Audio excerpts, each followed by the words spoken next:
পৃথিবীর প্রধান content writing platform Google, যারা এক লাইনও লেখে না। পৃথিবীর সবথেকে বড় ট্যাক্সি সার্ভিসের কোম্পানি উবার, যাদের একটিও ট্যাক্সি নেই। পৃথিবীর সবথেকে ভ্যালুয়েবল হ্যান্ডসেট কোম্পানি অ্যাপেল, যারা একটিও ফোন তৈরি করে না, তাদের ফোন তৈরি করে চায়না।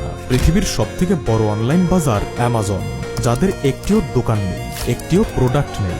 পৃথিবীর সবথেকে বড় হোটেল সার্ভিস এয়ারবিএনবি, যাদের একটিও হোটেল নেই। পৃথিবীর সবথেকে বড় অডিও সং সাইট স্পটিফাই, যাদের নিজেদের একটিও সং নেই। পৃথিবীর সবথেকে বড় ভিডিও কন্টেন্ট প্ল্যাটফর্ম ইউটিউব ও ফেসবুক, যাদের নিজেদের ভিডিও নেই বললেই চলে। পৃথিবীর সবথেকে জনপ্রিয় চ্যাট সাইট হোয়াটসঅ্যাপ, যাদের নিজেদের কোনো স্টোরেজ নেই, আপনার ফোনকেই স্টোরেজ হিসেবে ব্যবহার করে।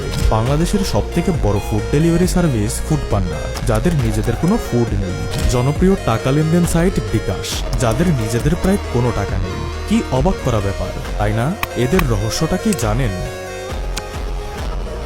এরা সঠিক সময়ে হারিকেনের ব্যবসা থেকে বাল্বের ব্যবসায় শিফট হয়েছে। এরা বালতি দিয়ে কুয়ো থেকে পানি তোলার পরিবর্তে ট্যাপ লাগিয়েছে, যেখান থেকে বিনা পরিশ্রমে পানি আসছে। অর্থাৎ এরা প্রচলিত নিয়ম প্রোডাক্ট দাও টাকা নাও এর পরিবর্তে এমন একটি প্ল্যাটফর্ম বানিয়েছে যেখান থেকে কোনো পরিশ্রম ছাড়াই টাকা আসছে। আর এই টাকার পরিমাণ এতই বেশি যে এরাই আজ পৃথিবীর শীর্ষ সব ধনী ব্যক্তি। তো এখন প্রশ্ন হলো, একটি প্ল্যাটফর্ম কিভাবে গড়ে ওঠে? আমরা সাধারণ মানুষও কি চাইলেই এইসব শীর্ষ ধনী ব্যক্তিদের মতো নিজেদের একটি প্ল্যাটফর্ম তৈরি করতে পারবো, যেখান থেকে বিনা পরিশ্রমেই টাকা আসবে? উত্তর খুঁজতে গিয়ে চলুন কিছু বিষয়ের উপর দৃষ্টিপাত করি। ব্যবসা বলতে আমরা কি বুঝি? সকালে গিয়ে চাবি দিয়ে তালা খুলে সারাদিন দোকানে বসে মাল বিক্রি করে রাতে চাবি দিয়ে তালা বন্ধ করে বাড়িতে ফিরে আসা, রাইট?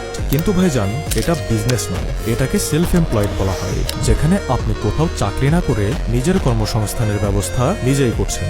তাহলে বিজনেসটা কি? বিজনেস হলো সেটাই যেখানে আপনার আন্ডারে 2-3 জন ব্যক্তি কাজ করবে, অর্থাৎ যেখানে আপনি নিজের পাশাপাশি অন্যজনেরও কর্মসংস্থানের ব্যবস্থা করে দেবেন, আর তাদের সাহায্যে আপনি অনেকটা বিনা পরিশ্রমে প্যাসিভ ইনকাম স্বরূপ টাকা পাবেন। তাই প্রথমে আপনাকে জব থেকে বের হয়ে একজন সেলফ এমপ্লয়েড হতে হবে। এরপর সেলফ এমপ্লয়েড থেকে বিজনেসম্যান হতে হবে, আর বিজনেসম্যান হওয়ার পর আপনাকে একটি প্ল্যাটফর্ম বানাতে হবে বা ব্র্যান্ড ক্রিয়েট করতে হবে। প্রতিটা বিষয় ধাপে ধাপে আসে। চলুন একটা এক্সাম্পল নেই।